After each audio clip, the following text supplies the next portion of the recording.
नमस्कार मेरे प्यारे साथियों, मैं हरीश तिवारी आप सबका स्वागत करता हूं आपके बहुत ही प्यारे चैनल पे वर्ल्ड अफेयर्स के अंदर। साथियों, आज है 25 मई और शुरू करते हैं 25 मई के बहुत ही शानदार करंट अफेयर्स को। साथियों, पहला क्वेश्चन ये है कि भी हाल ही में किस राज्य सरकार के द्वारा जो संजीवनी परियोजना है वो शुरू की गई है। तो संजीवनी परियोजना को शुरू किया गया, देखिए हरियाणा राज्य सरकार के द्वारा। यस, तो हरियाणा राज्य सरकार ने जो करनाल जिला है हरियाणा के अंदर, वहां पे इसकी शुरुआत की है, इस परियोजना को इनिशिएट किया है। और यहाँ पे गुरुग्राम बेस्ड देखिए एक ऑर्गेनाइजेशन है जिसका नाम है ड्यूलाइट, तो वो कोलैबोरेशन में है हरियाणा सरकार के साथ में, और उन लोगों ने मिलकर देखिए ये पूरी की पूरी परियोजना को शुरू किया है। तो 24 मई 2021 को इस परियोजना को शुरू किया गया हरियाणा के करनाल जिले से। चलिए नेक्स्ट क्वेश्चन बहुत इंपॉर्टेंट है, जरा समझिएगा। ये क्वेश्चन है कि भी हाल ही में आरबीआई ने अपना एक इनोवेशन हब तैयार किया है। तो आरबीआई की इनोवेशन हब के जो नए सीईओ हैं, जो पहले सीईओ हैं, वो कौन बने हैं? तो इसका सही आंसर देखिए बच्चे, यहाँ पे क्या है? Rajesh Bansal ji. Yes, Rajesh Bansal ji is the right answer. आपको बता दो मेरे साथियों, हम जब बात करते हैं राजेश बंसल जी के बारे में, तो यहाँ पे UIDAI that is Aadhaar card की जो परियोजना चल रही थी, तो यूआईडीएआई आधार कार्ड के फाउंडिंग मेंबर्स में से एक रहे थे। तो राजेश बंसल जी देखिए जो बहुत ही जाने माने बैंकर भी हैं, साथ ही साथ में देखिए हम जब बात करते हैं फाउंडिंग टीम मेंबर थे आधार कार्ड के, और हम जब बात करेंगे इससे पहले प्रीवियसली देखिए आरबीआई में काम भी कर चुके हैं। और सबसे इंपॉर्टेंट बात क्या है कि जो की रोल निभाया है उन्होंने designing India direct benefit transfer, जिसे बोलते हैं डीबीटी ट्रांसफर, उसमें भी इन्होंने बहुत बड़े इंपॉर्टेंट रोल निभाया था। तो इन्हें बनाया गया है CEO of RBI innovation hub. बहुत ज्यादा इंपॉर्टेंट क्वेश्चन है एग्जामिनेशन के पॉइंट ऑफ व्यू से। चलो हम जब बात करते हैं आरबीआई के बारे में, तो आरबीआई के बारे में आप सब जानते हैं कि बच्चे कि भारत में बैंकों का बैंक है, भारत में केंद्रीय बैंक है। भारत में हम जब बात करते हैं ये मॉनेटरी पॉलिसीज को लागू करता है, इन्हें इंप्लीमेंट भी करता है मेरे साथियों, और कंट्रोल भी कर रहा है। भारत में बैंकों को कंट्रोल करने वाला जो बैंक है ना, वो यहाँ पे आरबीआई है। हम जब बात करते हैं आरबीआई के बारे में, तो आरबीआई की देखिए जो पोर्टफोलियो है बहुत ज्यादा इंपॉर्टेंट है। और मेरे ख्याल से देखिए वर्ल्ड अफेयर्स के बच्चों को तो ये सारी बातें याद हो गई होंगी, कहीं कोई याद होना हो, लेकिन यहां पे तो सब बच्चों को ये बात याद हो गई होंगी कि गवर्नर कौन है? शक्तिकांत दास है। यहाँ पे 4 डिप्टी गवर्नर है, जिसमें महेश कुमार जैन है, एमडी पात्रा है, एम राजेश्वर राव है, और यहाँ पे चौथे जो डिप्टी गवर्नर चुने गए हैं वो है टी रविशंकर। देखो बच्चे, ये क्वेश्चन आएगा जरूर, ये श्योर है, ये बार बार रिपीट हो रहा है, ये बताता है कि ये क्वेश्चन आएगा जरूर। ये लिख के ले लीजिए, ठीक है। चलो हम जब बात करते हैं आरबीआई के पहले गवर्नर के बारे में, तो सर ऑसबोर्न स्मिथ देखिए आरबीआई के पहले गवर्नर थे। अच्छा, आरबीआई के पहले भारतीय गवर्नर कौन थे? तो आंसर है सीडी देशमुख। याद कर लीजिएगा, बहुत ही इंपॉर्टेंट फैक्ट है। और वर्तमान की जब बात करते हैं, देखिए वर्तमान में यहाँ पे कौन है बच्चे? यहाँ पे ये शक्तिकांत दास है, इससे पहले यहाँ पे उर्जित पटेल थे, फिर रघुराम राजन, ये सब रह चुके थे। चलो नेक्स्ट क्वेश्चन बहुत इंपॉर्टेंट है कि किस देश के वैज्ञानिकों ने पहली बार लेबोरेटरी में यहाँ पे जो आर्टिफिशियल मिनी हार्ट है, जो छोटा हृदय है, इसे विकसित कर लिया है मेरे साथियों। बहुत ही ज्यादा इंपॉर्टेंट क्वेश्चन है साइंस टेक की पॉइंट ऑफ व्यू से। चलो यूपीएससी की पॉइंट ऑफ व्यू से तो बहुत ज्यादा इंपॉर्टेंट है। तो इसका सही आंसर है ऑस्ट्रिया। देखिए ऑस्ट्रेलिया नहीं है, ऑस्ट्रिया है, याद कर लीजिएगा। देखिए तो ऑस्ट्रिया के अंदर जो वैज्ञानिकों ने पहली बार यहाँ पे लैब के अंदर जो कृत्रिम मिनी हार्ट है ये डेवलप कर लिया। देखिए इसका जो साइज है ना, वो यहाँ पे 2 मिलीमीटर का है। देखिए 2 मिलीमीटर का है, मतलब आपको बता दो बच्चे कि यहाँ पे जो सीजम का जो सीड होता है ना, जिसे बोलते हैं तिल का जो बीज होता है, इसके आकार का है, और मानव स्टेम सेल्स के थ्रू इसको डेवलप किया गया है। अब सर ये इतना छोटा हृदय किसमें होता है? देखिए तो जो 25 दिन का एम्ब्रो होता है, जिसे बोलते हैं भ्रूण। देखिए जब मां के पेट में बच्चे का जन्म होना शुरू हो जाता है, उसे बोलते हैं भ्रूण। तो बच्चे के जन्म से लेके यहाँ पे देखिए बच्चे के यहाँ पे विकसित होने से लेके 9 महीने तक, जब तक वो मां के पेट में रहेगा, मां के गर्भ में रहेगा, चाहे हम उसे भ्रूण कहते हैं, चाहे वो 5 दिन का हो, 5 महीने का हो, या 9 महीने का, उसे भ्रूण कहा जाता है। तो 25 दिन के अंदर देखिए यहाँ पे इनका डेवलपमेंट शुरू हो जाता है। तो यहाँ पे हम जब बात करते हैं तो 25 दिन के इंसानी भ्रूण के अंदर जो हृदय होता है, उसके बराबर जो हृदय वो डेवलप कर लिया है। और इससे हमें पता चलेगा कि किस प्रकार से हृदय के अंदर जो एक्चुअल में संरचना होती है वो डेवलप की जाती है। आने वाले भविष्य में बहुत सारी हार्ट डिसीज हैं जिसे कम कर सकते हैं, यहाँ पे काउंटर पार्ट कर सकते हैं। ये बहुत इंपॉर्टेंट क्वेश्चन है जो बन सकता है एग्जामिनेशन के पॉइंट ऑफ व्यू से बच्चे, क्योंकि यहाँ पे अगर हमें इसकी शुरुआती चरणों की बात पता चल जाती है तो हृदय में होने वाली जितनी भी समस्या हैं हम उनसे निपट सकते हैं, और कहीं ना कहीं देखिए में सक्षम हो भी चुके हैं। तो आप देख पाएंगे बच्चे भ्रूण है, कितना प्यारा लग रहा है भाई, क्या शुरुआत होती है जीवन की। देखिए तो यहाँ पे एम्ब्रो है, देखिए ये है भ्रूण।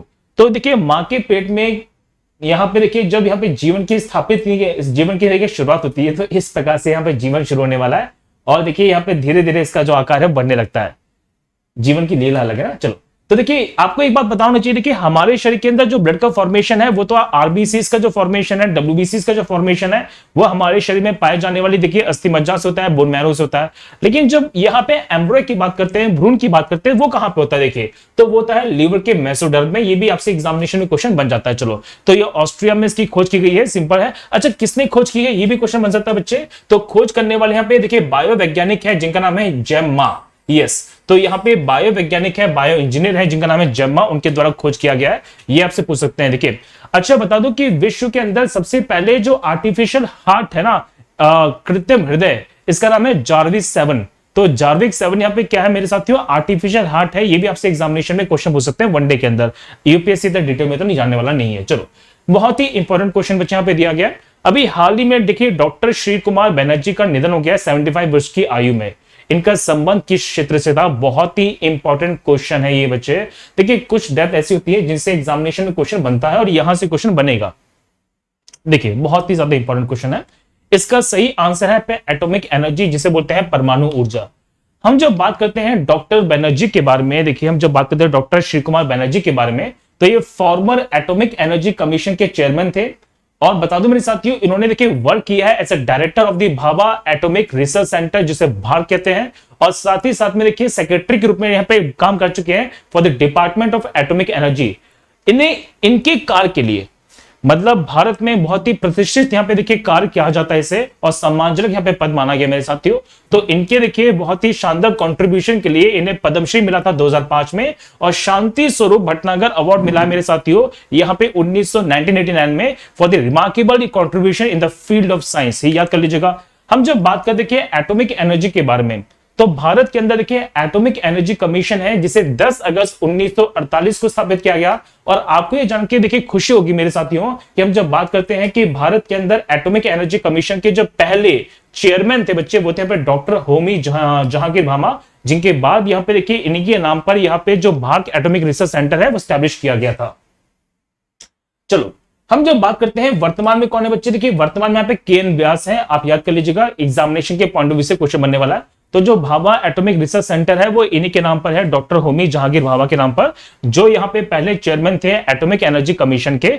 और यहाँ पे प्रेसिडेंट में कौन है, केएन व्यास, जो 2018 से इनके पद पर बने हुए हैं। देखो ये सारे के सारे लेटेस्ट पॉइंट्स बता रहा हूं, और आपको देखिए 360 डिग्री से सारे के सारे करंट अफेयर्स को मैं कवर करने वाला हूं। अकेले करंट के क्वेश्चन पढ़ने से काम चलने वाला नहीं है, उनके पीछे का सारा बैकग्राउंड आपको पता होना चाहिए मेरे साथियों। जहां पे मुझे लगता है ना कि ये क्वेश्चन इंपॉर्टेंट है, उसकी सारी की सारी हिस्ट्री खोल कर रख देंगे हम लोग, ताकि एग्जामिनेशन में कभी भी कोई भी चीज आपसे गलत होने वाली नहीं हो।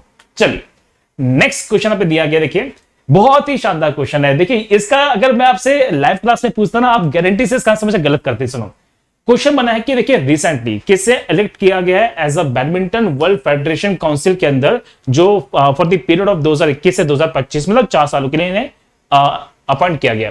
तो ये कौन है, तो ये है वर्तमान में असम राज्य के 15वें मुख्यमंत्री। यस मेरे साथियों, इसका सही आंसर पे हिमंता विश्वा शर्मा जी। देखिए यस, तो आप देख पाएंगे बच्चे, देखो बैडमिंटन एसोसिएशन इंडिया के जो प्रेसिडेंट है हिमंता विश्वा शर्मा जी, इन्हें इलेक्ट किया गया है इन दी काउंसिल ऑफ BWF, यानी कि बैडमिंटन वर्ल्ड फेडरेशन के अंदर। आप इनकी फोटो यहां पे देख पाएंगे। और देखिए आपको बता दूं कि हिमंता विश्वा शर्मा जी यहाँ पे बैडमिंटन वर्ल्ड फेडरेशन के देखिए काउंसिल मेंबर्स में शामिल कर लिए गए हैं 2021 से 2025 तक। तो ये बहुत अच्छी बात है भारत के लिए कही जा रही है। मतलब कहीं ना कहीं भारत के अंदर जो बैडमिंटन के खिलाड़ी है ना, उन्हें इससे ज्यादा प्रोत्साहन मिलेगा, ज्यादा देखिए वो खुश होने वाले हैं। और कहीं ना कहीं देखिए बहुत बड़ा टैलेंट भी है जो बैडमिंटन की फील्ड में इंडिया देख भी पा रहा है। चलिए बच्चे देखो, अगर मैं हिमंता विश्वा शर्मा जी की बात करता हूं, तो आपको ये पता है कि वर्तमान में ये देखिए असम राज्य के 15वें मुख्यमंत्री हैं। सिंपल सी पॉइंट है, मैं बता चुका देखिए। और इसी महीने के अंदर उन्होंने शपथ ली थी 10 मई के आसपास। चलिए, इससे पहले देखिए यहाँ पे फॉर्मर मेंबर थे आईएनसी के, इंडियन नेशनल कांग्रेस के, लेकिन अब उन्होंने पार्टी बदल दी है। आपको बता दूं मेरे साथियों कि भारतीय जनता पार्टी ज्वाइन की है 23 अगस्त 2015 को। और ये एमएलए कहां से थे, ये बहुत इंपॉर्टेंट है। तो यहाँ पे देखिए झलुकबारी, देखिए बच्चे, तो असम के अंदर यहाँ पे देखिए एक विधानसभा क्षेत्र है झलुकबारी, वहां से देखिए असम से ये मेंबर है, एमएलए बने हैं। और बता दूं कि 2001 से लेकर 2015 तक ये एमएलए रहते हैं आईएनसी से, बाद में देखिए बीजेपी में शामिल हो गए थे। और वर्तमान के अंदर ये 15वें मुख्यमंत्री हैं, सीएम है बच्चे, किस राज्य के, देखिए असम राज्य के। असम के बारे में भी बहुत सारे क्वेश्चंस बने थे कि अभी असम राज्य के अंदर देखिए पहली महिला जो फाइनेंस मिनिस्टर है वो चुनी गई है। आप चाहे इनका आंसर मुझे कमेंट सेक्शन में कर सकते हैं कि असम राज्य के अंदर जो पहली महिला फाइनेंस मिनिस्टर है वो कौन है। मैं बता चुका हूं, ठीक है, मैं बता चुका हूं, आप मुझे कमेंट में आंसर जरूर कीजिएगा। चलो हम जब बात करते हैं बैडमिंटन वर्ल्ड फेडरेशन के बारे में तो कुआलालंपुर मलेशिया में इसका हेडक्वार्टर है, याद कर लीजिएगा 5 जुलाई 1934 को स्थापित किया गया था। और यहां पे देखिए हम जब बात करते हैं तो पॉल एरिक लार्सन इसके प्रेसिडेंट है। मेन बस ये पॉइंट आपको पता होना चाहिए, ये भी क्वेश्चन बहुत इंपॉर्टेंट है। देखो सुनो, अभी सुप्रीम कोर्ट की ई कमेटी के द्वारा एक मैन्यूअल है जो रिलीज किया गया है for the E court service mobile app. और ये जो मैन्यूअल है ना वो कितनी भाषाओं में होने वाला है, तो ये होने वाला देखिए 40 लैंग्वेजेस में। आपको बता दूं कि भारत के अंदर जो डिस्ट्रिक्ट और जो तालुका जो कोर्ट्स होते हैं वहां पे देखिए कहा गया कि ई कोर्ट की व्यवस्था की गई है। और वैसे तो अब व्यवस्था और भी करने की बात चल रही है, बहुत सारे फैसले यहाँ पे ई कोर्ट के माध्यम से हाई कोर्ट में भी की बात चल रही है। चलो तो यहाँ पे देखिए लोकल लैंग्वेज को बढ़ावा मिल रहा है ताकि यहाँ पे लोग बड़ी आसानी से अपने मुकदमे को दायर कर सकें, साथ साथ में उनमें जो सुनवाई हो सके। क्योंकि होता क्या है कि जो यहाँ पे मैक्सिमम जो इंग्लिश लैंग्वेज है ना, ये बहुत सारी क्षेत्रीय भाषा लोग वाले समझ नहीं पाते हैं और इस कारण से उन्होंने क्या लिखा है, क्या लिखने वाले हैं, इस पे इनको ज्यादा जानकारी नहीं होती है। तो यहाँ पे ई जो लोकल भाषा है उन्हें ज्यादा विकसित किया जा रहा है ताकि यहाँ पे जो लोकल अथॉरिटीज हैं वो यहाँ पे अपने काम को बहुत ट्रांसपेरेंसी से कर सके। और इसके लिए 14 भाषाओं को इसमें शामिल किया गया है, इस मैनुअल में शामिल किया गया है। सर कौन कौन सी 14 भाषाएं? हिंदी, इंग्लिश, असमी, बंगाली, गुजराती, कन्नड़ यहाँ पे, खासी, मलयालम, मराठी, नेपाली, उड़िया, पंजाबी, तमिल और तेलुगु। ये देखिए 14 भाषाएं जो इस एप्लीकेशन में पे लाई जाएंगी। आपको बता दूं मेरे साथियों, इससे बहुत कुछ होने वाला है। देखिए जैसे आपको बताया मैंने आपको कि यहाँ पे क्या होने वाला कि यहाँ से जो ट्रांसपेरेंसी वो बढ़ेगी, साथ ही साथ में जो लोकल बॉडीज है उनमें काम और ज्यादा तेज हो जाएगा। और जो यहाँ पे देखिए फिल करने वाला है एप्लीकेशन को, उससे भी पता है कि वो क्या लिख रहा है और उससे पता है कि क्या जवाब में आया है। ये बड़ी समस्या है कि देखिए यहाँ पे आज भी भारत के अंदर लिटरेसी तो है, नो डाउट, लेकिन स्टिल यहाँ पे बहुत से ऐसे क्षेत्र हैं जहां पे लिटरेसी का जो रेट है इतना ज्यादा हाई नहीं है जितना हम एक्सपेक्ट करते हैं। आज भी इस पे सरकार को बहुत सारे कदम उठाने चाहिए। देखो बहुत सारे कारण हैं, इंडिया यहाँ पे इसी कारण से पीछे नहीं है, बहुत से कारण हैं जहां पे इंडिया देखिए ग्रोथ कर सकता है। अभी हम बहुत मुद्दों पे तो बात ही नहीं कर पा रहे हैं। चलिए अगर बात करें यहाँ पे देखिए ये सारी की सारी बात यहाँ पे की गई है। देखिए सुप्रीम कोर्ट की बात करते हैं तो 28 जनवरी 1950 को इसकी पहली बैठक हुई थी। देखिए भारत का जो संविधान है पूर्ण रूप से लागू कर दिया है 26 जनवरी 1950 को। लेकिन ये समझ लीजिए मेरे साथियों कि सुप्रीम कोर्ट की जो पहली बैठक हुई है जिसमें फर्स्ट सिटिंग की गई है ना, वो 28 जनवरी 1950 को है। कई किताबें आपसे बोल सकते हैं कि सुप्रीम कोर्ट की स्थापना पे 26 जनवरी को हुई थी, कई किताबें 24 जनवरी कह देती हैं। लेकिन देखिए उसमें कोई गलती नहीं है, मैं आपको जो स्टैंडर्ड वैल्यू जो स्टैंडर्ड पॉइंट्स है वो बता रहा हूं, ठीक है। दूसरी बात समझिए, न्यू दिल्ली हेडक्वार्टर में, इसका न्यू दिल्ली में बसा हुआ देखिए, यहाँ पे H.J. कानिया जी, यहाँ पे देखिए पहले चीफ जस्टिस है इंडिया के, याद कर लीजिएगा बच्चे, बहुत इंपॉर्टेंट है। और वर्तमान में देखिए एनवी रमन्ना जी, यहाँ पे देखिए 48 जो चीफ जस्टिस है वो बने हैं, इनका अपॉइंटमेंट वो है 24 अप्रैल, यस मेरे साथियों 24 अप्रैल 2021 में। ये सारे की फैक्ट मैंने आपको बता दिए। चलिए अब सबसे इंपॉर्टेंट देखिए, हम जब भाषाओं की बात कर रहे हैं तो ये पॉइंट आपको पता होना चाहिए, यूपीएससी पॉइंट ऑफ व्यू से बता रहा हूं बच्चे, एग्जामिनेशन के पॉइंट ऑफ व्यू से भी है। और ये सारी की सारी चीजें आपको देखो स्टैंडर्डली पता होनी चाहिए। देखिए जब भारत का संविधान बना है और लागू हुआ है दोनों में अंतर है, ये बात आपको पता होगी। देखिए तो यहाँ पे हम बात करते हैं 26 नवंबर 1949 की, बच्चे देखो तो 26 नवंबर 1949 है, फिर यहाँ पे 26 जनवरी यहाँ पे 1950 है। हम जब बात करते हैं तो 26 नवंबर 1949 को भारतीय संविधान बनकर तैयार हो गया और हमने इसे अंगीकृत कर लिया था, इसे अडॉप्ट कर लिया था। लेकिन पूर्ण रूप से भारत में लागू किया गया 26 जनवरी 1950 को। तो जब यहाँ पे संविधान बनकर तैयार हुआ मेरे साथियों, इसमें 395 आर्टिकल्स हैं और यहाँ पे स्केड्यूल्स कितने पे 8 स्केड्यूल्स हैं। लेकिन बाद में संवैधानिक संशोधन के माध्यम से by the method of the constitution amendments यहाँ पे आर्टिकल्स भी बढ़े थे और यहाँ पे देखिए कहीं ना कहीं यहाँ पे शेड्यूल्स भी बढ़े हैं। यहाँ पे हम जब बात करते हैं मेरे साथियों अनुसूचियां भी बढ़ी हैं। तो वर्तमान भारत के अंदर यहाँ पे अनुसूचियों की संख्या कितने पे 12 हो चुकी है, 8 शेड्यूल हो चुका है। तो यहाँ पे जो 8वां शेड्यूल है ये बहुत इंपॉर्टेंट है। देखिए हमारे भारत के संविधान के अंदर जो 8वीं अनुसूची है, जो 8th शेड्यूल है, ये बात करता है यहाँ पे रीजनल लैंग्वेजेस के बारे में। ये बहुत इंपॉर्टेंट फैक्ट बता रहा हूं बच्चे कि यहाँ पे जो संविधान के अंदर जो 8th शेड्यूल है जिसे बोलते हैं 8वीं अनुसूची, इसमें संविधान के अंदर 22 भाषाओं का वर्णन किया गया है। लेकिन जब यहाँ पे संविधान को देखिए अपनाया गया था बच्चे, ये लागू किया गया था 26 नवंबर 1949 को अपनाया गया है और 26 जनवरी 1950 को यहाँ पे लागू किया गया है। दोनों में अंतर होता है, देखिए अंगीकृत किया गया है। एक आपको बता दूं मेरे साथियों, जो प्रियम्बल है, अच्छा ये क्वेश्चन बहुत इंपॉर्टेंट पूछ रहा हूं आपसे, आप मुझे कमेंट जरूर कीजिएगा। देखिए बच्चे कमेंट्स नहीं करते हैं, मैं कमेंट्स पढ़ता जरूर हूं, दिन में एक बार एक ऐसा टाइम तो आता है मेरे पास कि मैं फ्री होता हूं, आपके कमेंट्स जरूर पढ़ता हूं, तो मैं कमेंट्स जरूर पढ़ता हूं। मुझे बहुत से बच्चों के कमेंट्स याद भी रहते हैं, और 2-3 बच्चे भी हैं जिनके नाम मुझे याद हो गए हैं लगातार कमेंट देख देख के। चलिए आप मुझे कमेंट के अंदर बताना बच्चे फटाफट से, कि हम जब बात करते हैं प्रियम्बल के बारे में, प्रस्तावना के बारे में, तो प्रियम्बल में कौन सी डेट मेंशन की गई है?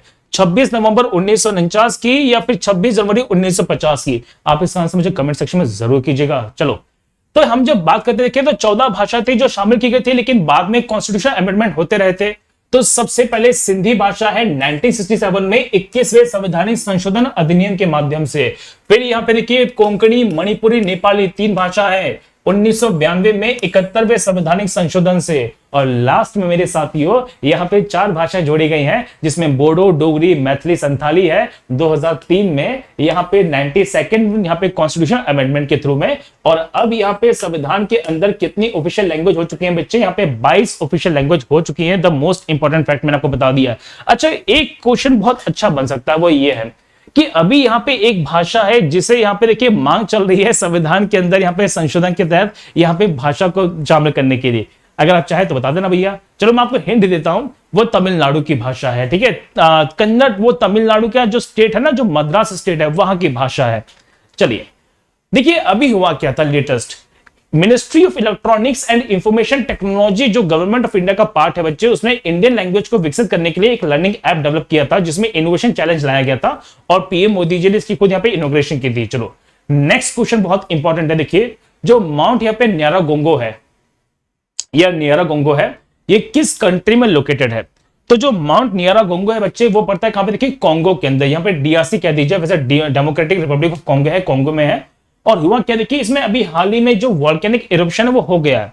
और यहां पे देखिए सबसे इंपॉर्टेंट बात क्या है कि वहां के स्थानीय लोगों को बचाने के लिए भारत की जो हिंद की सेना है वो पहुंच चुकी मेरे साथियों। भारत की जो आर्मी है उन्होंने यहां पे बहुत अच्छा प्रयास किया है। देखिए यहां पे रिलीफ जो मेटल्स है वो पहुंचा है, साथ ही साथ में यहां पे देखिए उन लोगों को इवैक्यूएट करने के लिए बहुत अच्छा प्रयास किया गया इंडियन आर्मी के द्वारा। देखिए आपको बता दो कि यूएन के अंदर पीस कीपिंग फोर्स होती है, जहां पे इंडियन आर्मी की बहुत बड़ी फौज है जो शामिल की गई है। तो heads off to Indian army, जय हिंद की सेना।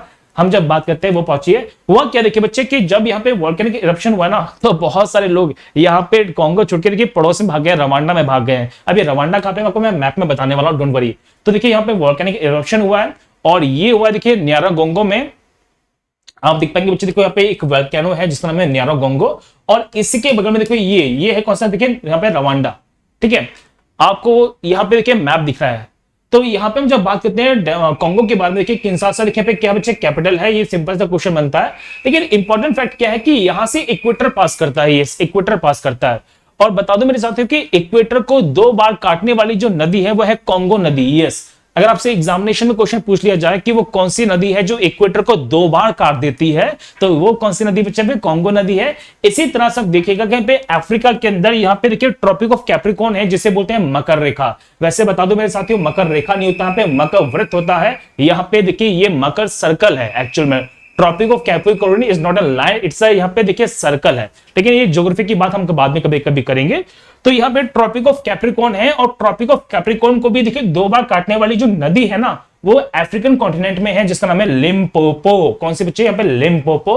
ये भी आपसे एग्जामिनेशन में क्वेश्चन बन सकता है। अब देखिए हम जब बात करेंगे मोस्ट इंपोर्टेंट क्वेश्चन यूपीएससी के पॉइंट ऑफ व्यू से, जो माउंट यहाँ पे न्यारागोंगो है, या न्यारागोंगो है, जो भी आप कह सकते हैं, तो ये देखिए 2 लेक्स के बीच में पड़ता है। यहां पे ऊपर की तरफ या नॉर्थ में जो लेक है वो कौन सी है? लेक एडवर्ड है। और नीचे की जब जो लेक पड़ती है बच्चे, वो कौन सी? यहाँ पे देखिए लेक यहाँ पे किवू है।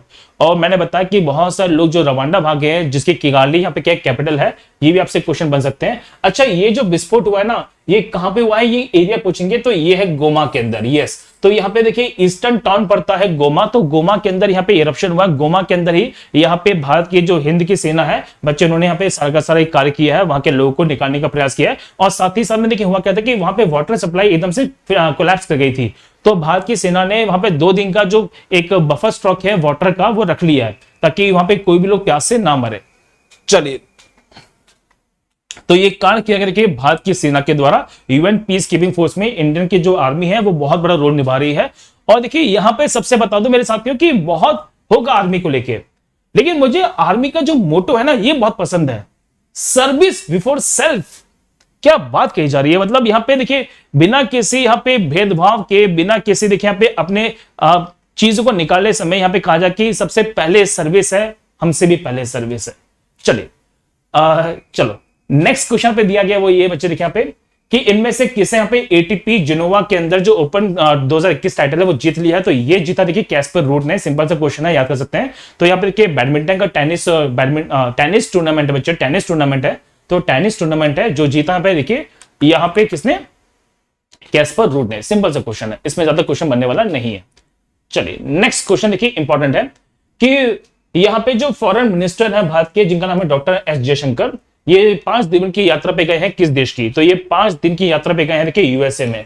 और इनका यूएसए में जाने का देखिए सिंपल सा लक्ष्य ये है कि वो यूएसए जाएंगे और यूएस के अंदर जाके देखिए यहाँ पे यूएन सेक्रेटरी जनरल से इनकी मुलाकात हो सकती है जिनका नाम है एंटोनियो गुटेरेस। बहुत इंपॉर्टेंट क्वेश्चन बन सकता है। देखिए भारत पूरा प्रयास कर रहा है कि वो यूएन के अंदर जो सेक्रेटरी यूएन जो सेक्रेटरी काउंसिल है बच्चे उसमें देखिए पार्ट बन जाए, और कहीं ना कहीं बन भी जाएगा, सही बात है, और जल्दी मेरे को उम्मीद है कि बन भी जाएगा। तो यहाँ पे मीटिंग है और इस मीटिंग का देखिए बेसिकली 2 इंटरेक्शन है। पहला इंटरेक्शन ये है कि भारत की जो बिजनेस फॉर्म्स है इकोनॉमी को लेके वो बढ़ाया जाए, साथ ही साथ में देखिए जो कोविड रिलेटेड जो कॉपरेशन है बिटवीन इंडिया और यूएस उसको और ज्यादा बूस्टअप किया जाए। ये इनके बेसिक 2 यहाँ पे लक्ष्य हैं जिसे वो पूरा करने वाले हैं। और इस 5 दिन की यात्रा पे गए हैं कहां पे, यूएस के अंदर। सिंपल सा फैक्ट है, आपसे क्वेश्चन पूछेंगे। चलो क्वेश्चन देखिए बहुत इंपॉर्टेंट है। अभी यहां पे ट्राइफेड ने क्या किया है, एक पार्टनरशिप की है एक ऑर्गेनाइजेशन के साथ में टू इंप्लीमेंट वन धन initiative in the tribal group. और भारत के अंदर जो एस्पिरेशनल डिस्ट्रिक्ट है उनमें ये जो देखिए इनिशिएटिव है ना इसे लॉन्च किया जाएगा। अब यहां पे हम जब बात करते हैं देखिए एक यहां पे नाम लिया है आकांक्षी जिले, और हम इंग्लिश में बोलते हैं एस्पिरेशनल जिले या एस्पिरेशनल यहां पे डिस्ट्रिक्ट्स। अभी होता क्या है सर बता दो जरा मुझे। देखिए हुआ क्या कि यहां पे आज से कुछ साल पहले, आज से 1 या 2 साल पहले एक नाम चलता था जिसे बोलते थे पिछड़ा। देखिए पिछड़ा सुनने में थोड़ा सा बेकार लगता था मेरे साथियों, तो कुछ नहीं सरकार ने सिंपल सा नाम बदल दिया और यहां पे पिछड़े जिलों को हटा के नाम कर दिया है जिसे बोलते हैं आकांक्षी जिला। तो आकांक्षी जिले वो जिले हैं जहां पे विकास की दर बहुत कम है, बाकी जिलों के कंपैरिजन में ये जिले बहुत निचले स्तर पर हैं जहां पे विकास होना बहुत ज्यादा बाकी है मेरे साथियों। और जहां पे देखिए हम बात करते हैं जो ट्राइबल जो इलाके हैं उनमें शामिल है, ये मध्य प्रदेश में बहुत है ये, ठीक है। तो एस्पिरेशनल डिस्ट्रिक्ट के अंदर यहां पे ट्राइफेड के द्वारा देखिए एक स्कीम है जो लॉन्च की गई है, जो इंप्लीमेंट करने की बात चल रही है, जिसका नाम है वन धन इनिशिएटिव। और ये देखिए यहां पे पार्टनर किया जाएगा विद यहां पे नीति आयोग। यस मेरे साथियों देखिए, तो ट्राइफेड और नीति आयोग ने देखिए मिलकर एक पार्टनरशिप की है टू इंप्लीमेंट द वन धन initiative in the tribal cluster of the aspirational district of the India. ये बात यहां पे कही जा रही है। देखिए वन धन की बात जैसा आप जानते हैं कि यहाँ पे जो जनजातीय इलाके हैं बच्चे, तो वहां पे देखिए वन बहुत ज्यादा मिलने वाले हैं। अब एक न्यूज आई थी मेरे सामने बहुत अच्छी कि देखिए मध्य प्रदेश के अंदर जो छतरपुर पन्ना का इलाका पड़ता है ये अपना फेमस है डायमंड के लिए। अब वहां पे देखिए बहुत बड़ा एक जंगल का एरिया है जिसे कट डाउन करने की बात चल रही है, क्योंकि इनका ये कहना है कि इस जंगल के एरिया के अंदर हो सकता है कि बहुत सारे डायमंड छुपे हों। ये कैसी विकास की बात चल रही है कि देखिए कुछ डायमंड्स के लिए इतना बड़ा जो ऑक्सीजन प्लांट हमें मिल रहा है नेचुरली वो यहाँ पे कोलैप्स कर दिया जाए। खैर छोड़ते हैं, लेकिन बता दूं मेरे साथियों कि भारत के अंदर यहाँ पे 39 जो ट्राइबल एस्पिरेशनल जो डिस्ट्रिक्ट है वो यहाँ पे देखिए स्कीम आउट किए गए हैं। और वहां पर देखिए जो ट्राइबल जनजातीय मिलती है मेरे साथ, जो ट्राइबल लोग मिलते हैं उन्हें देखिए किस प्रकार से वन के द्वारा यहाँ पे बहुत सारे रिसोर्सेस को प्राप्त कर सकते हैं, साथ ही साथ में अपनी आजीविका को बढ़ा सकते हैं, इस पे बात की जा रही है। और इसमें देखिए अब कोलैबोरेशन किया गया विद यहाँ पे नीति आयोग। हम जब नीति आयोग की बात करते हैं तो नीति आयोग देखिए उससे पहले हम ट्राइफेड बताते हैं। तो TRIFED that is tribal corporation marketing federation of India, जिसको 1987 में स्टैब्लिश किया गया था। प्रतिभा ब्रह्मा जी देखिए वाइस प्रेसिडेंट है, वाइस चेयरमैन है। रमेश चंद्र मीना जी देखिए चेयरमैन है। और हम जब बात करते हैं मैनेजिंग डायरेक्टर के बारे में तो प्रवीण कृष्णा जी देखिए पे इसके एमडी है और मिनिस्ट्री ऑफ ट्राइबल अफेयर्स के अंडर में काम करता है। वहीं पे हम देखिए बात करते हैं नीति आयोग के बारे में। आप जानते हैं कि भारत के अंदर योजना आयोग को समाप्त करके यहाँ पे नीति आयोग की स्थापना की गई थी 1 जनवरी 2015 को। और एक गवर्नमेंट के अंदर यहाँ पे थिंक टैंक का काम करती है। नरेंद्र मोदी जी यहाँ पे अध्यक्ष हैं और ये प्लानिंग कमीशन को डिसॉल्व करके बनाई गई थी, है ना। चलो, चेयरपर्सन यहाँ पे नरेंद्र मोदी जी हैं, एक्चुअल प्रधानमंत्री जी हैं। अब देखिए, नीति आयोग की संस्था है जिसका नाम है AIM, that is Atal innovation mission.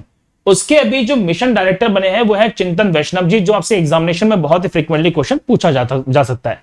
चलो, नेक्स्ट क्वेश्चन दिया गया बच्चे वो ये देखिए कि अभी इनमें से किसके द्वारा यहाँ पे एमसीए 21 संस्करण 3.0 को यहाँ पे जो पहला फेज है वो लॉन्च किया जा रहा है। देखिए, आप देख पाएंगे कि यहाँ पे एमसीए ये शॉर्ट फॉर्म में एक मिनिस्ट्री का, यस मेरे साथियों, यहाँ पे कौन सी मिनिस्ट्री है, तो यहाँ पे जो मिनिस्ट्री दी है वो कौन सी बच्चे यहाँ पे आप देख पाएंगे, तो मिनिस्ट्री ऑफ कॉर्पोरेट अफेयर्स। तो मिनिस्ट्री ऑफ कॉर्पोरेट अफेयर्स का ये कहना है कि हम भारत के अंदर ईज ऑफ डूइंग बिजनेस को बढ़ाना चाहते हैं। तो भारत के अंदर ईज ऑफ डूइंग बिजनेस को कैसे बढ़ाया जाए, इसके लिए बहुत सारे यहाँ पे देखिए जो पोर्टफोलियोज है वो तैयार किए गए हैं और इसका पहला चरण पे लॉन्च किया गया है। जिसे लॉन्च किया है यहाँ पे किस मिनिस्टर ने, मेरे साथियों, आंसर पे अनुराग ठाकुर जी ने। सिंपल सा फैक्ट है, आपसे एग्जामिनेशन में ये क्वेश्चन सिंपल सा पूछ सकते हैं। चलो, नेक्स्ट क्वेश्चन बहुत इंपॉर्टेंट है कि अभी हाल ही में वो कौन सा क्रिकेट बोर्ड है जिसने अनाउंस कर दिया है to contribute 2000 oxygen concentrators to India relief efforts programme against कोविड-19। तो इसका जो सही आंसर है वो है बीसीसीआई। यस मेरे साथियों, देखिए बीसीसीआई ने घोषणा कर दी है कि वो 2010 लीटर वाले जो ऑक्सीजन कंसंट्रेटर है वो देने वाला है, ताकि इंडिया के अंदर जो कोविड-19 की पैंडेमिक सिचुएशन चल रही है उससे और ज्यादा देखिए थोड़ा कम कर सके और यहाँ पे ऑक्सीजन की जो सप्लाई हो रही है बच्चों से ज्यादा बूस्ट अप कर सके। तो अच्छा इनिशिएटिव है जो बीसीसीआई के द्वारा पे लिया गया है, लेना भी चाहिए। विश्व का सबसे बड़ा यहाँ पे देखिए बोर्ड में एक है, विश्व में सबसे ज्यादा धन संपदा वाला बोर्ड है। कुबेर बैठे हैं यहाँ पे साहब, यहाँ पे तो ऐसे ऐसे लोग बैठे हैं जिन्होंने अपनी संपत्ति को बहुत बढ़ा दिया है, तो देना भी चाहिए और अच्छा इनिशिएटिव है, ऐसा इनिशिएटिव लेना चाहिए। चलो, हम जब बात करेंगे यहाँ पे देखिए बहुत सारे लोगों ने, बहुत सारे यहाँ पे देखिए प्लेयर्स ने डोनेट किया है। जैसे फॉर एग्जांपल पैट क्यूमिंस ने देखिए 50,000 जो डॉलर्स थे वो डोनेट किए थे।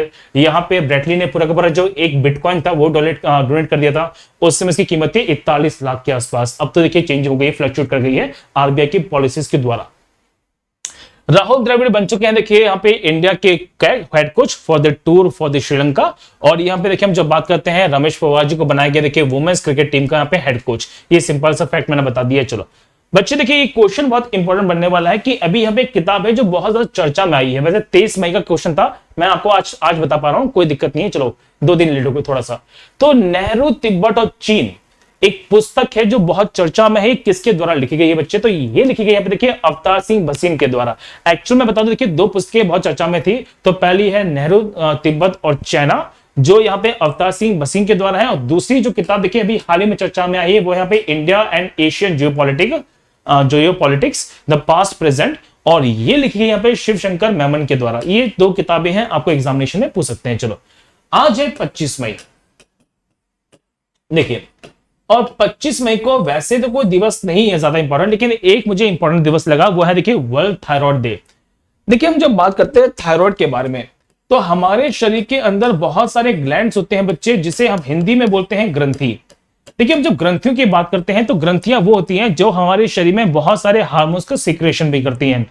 तो हमारे शरीर के अंदर देखिए ये कैसी ग्रंथि बच्चे पे एंडोक्राइन ग्रंथि है। कैसे पे एंडोक्राइन है, जिसे बोलते हैं अंतःस्रावी ग्रंथि। और यहां से देखिए मेनली जो निकलने वाला हार्मोन है वो है थायरॉक्सिन। ये आपको पता होना चाहिए, T3 और T4 हार्मोन से बनता है। यहाँ पे 2 हार्मोन्स होते हैं बच्चा, पे T3 होता है और T4 होते हैं। चलो ये सिंपल सी बात है। लेकिन हमारे शरीर में आयोडीन को देखिए कहीं ना कहीं कंट्रोल किया जा रहा है, और जब हमारे शरीर में आयोडीन की यहाँ पे मात्रा कम हो जाती है तो देखिए थायराइड ग्रंथि फूल जाती है, जिससे एक रोग होता है जिसे बोलते हैं गोइटर। और ये जो दिवस है ना, ये इसी को समझाता है। देखिए तो यहाँ पे आयोडीन की कमी से जो रोग होता है उसे बोलते हैं गोइटर रोग। ये इंपॉर्टेंट है, याद कर लीजिएगा। देखिए गोइटर रोग होता है।